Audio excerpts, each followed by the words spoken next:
What is up, everybody? Bob Wankel, crossingbroad.com. We have the Eagles, the Seahawks at 1 o'clock. Not Sunday Night Football, but at 1 o'clock this week from Lincoln Financial Field. Eagles trying to get back on track after a tough loss to the Patriots last week in the final moments. Seattle coming off a bye, looking to extend the record to 9-2. You can bet on this game at DraftKings Sportsbook. Head over to crossingbroad.com/DK. They'll match your first bet up to $200. You can also grab Fox Bet at crossingbroad.com/FB.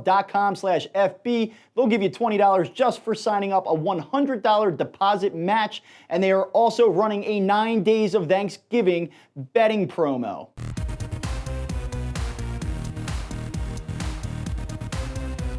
You can make it rain. Before we take a look at the odds, betting trends, and make some picks for the Eagles and Seahawks, let's first look at some stats to know. Seattle's defense is not the Legion of Boom anymore. They're allowing 25.4 points per game this season, 23rd in the NFL, also yielding 372.9 yards per game, that's 24th.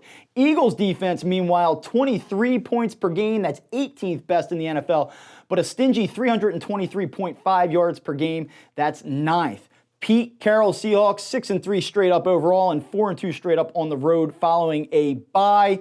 They also have won 5 of their last 6 games in the regular season following the bye week. Russell Wilson's 5-2 off the bye. He's completed 67.9% of his passes with 14 touchdowns and 1 interception following the bye week. He has been awesome. The reason the Eagles are 5-5 and the Seahawks are 8-2, one-score games. Eagles are only 3-3 this season in one-score games. The Seahawks have been a phenomenal 7-1, including 2-0 in overtime. All right, let's take a look at the odds for this game, and a little bit of a surprise here. You have the 8-2 Seahawks. The Eagles can't score. They're 5-5. And yet the Eagles are favored. -1.5 right now at DraftKings Sportsbook as of midweek. -124 on the money line. The total is set at a relatively high 48 points. Again, a little bit surprising on all fronts in this one. All right, so some betting trends that we want to take a look at here. First thing you need to know, the Eagles have been pretty resilient following a loss when they're favored by a short spread. 4-1 ATS following a loss as a favorite of 3 points or less under Doug Peterson.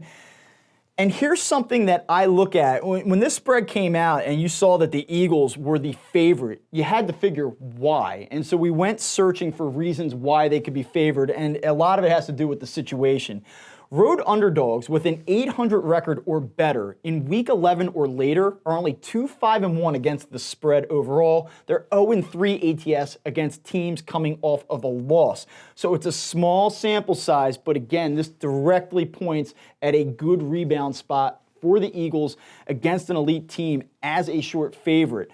Also know this, Pacific time zone teams off of a bye week are only 3-7 against the spread and 2-8 straight up in the Eastern time zone during November or later. They're 1-4 ATS and 0-5 straight up as an underdog. So I know that it should work in Seattle's favor that they're coming off of a bye, but when we see these West Coast teams come east in this spot late in the season, not only do they not win, they don't cover either. So that's something to think about.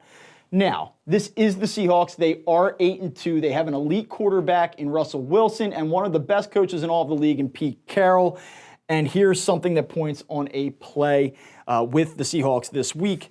They are 12-4-2 against the spread as an underdog of 3 points or less in Russell Wilson's starts. They're 5-1 ATS as a dog of 3 points or less in his starts during November and December. So put that in your back pocket.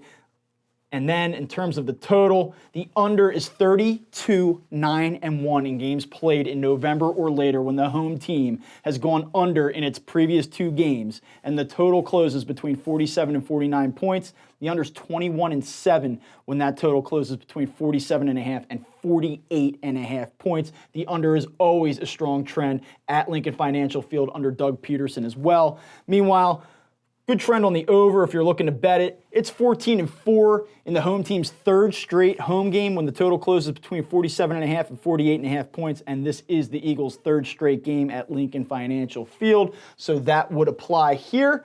So let's get to some recommended bets. I like the Eagles this week. Maybe I'm a homer, maybe I'm a sucker. I think that they bounce back. I think that they're favored for a reason.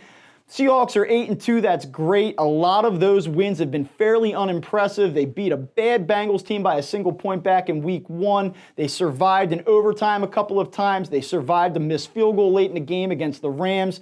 They are a player or two away from being a shade over 500, maybe even a 500 team. They don't have the same defense. I think it's a tough spot contextually. We saw some historical trends earlier that show why the Eagles are a good play here. I'm going with the -1.5. 110 to win 100 at DraftKings Sportsbook. I also believe that they are going to bounce back offensively. Carson Wentz will put together a quality game this week. I think they're going over 24 points.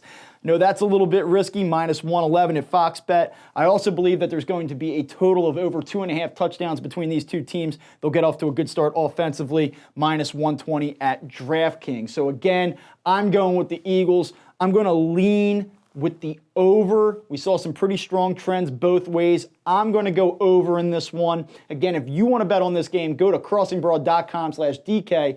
Download DraftKings Sportsbook. They will match your first bet up to $200. And you can also go to crossingbroad.com/FB. Download Fox Bet, $20 for signing up, a $100 deposit match, and the 9 days of Thanksgiving betting promos.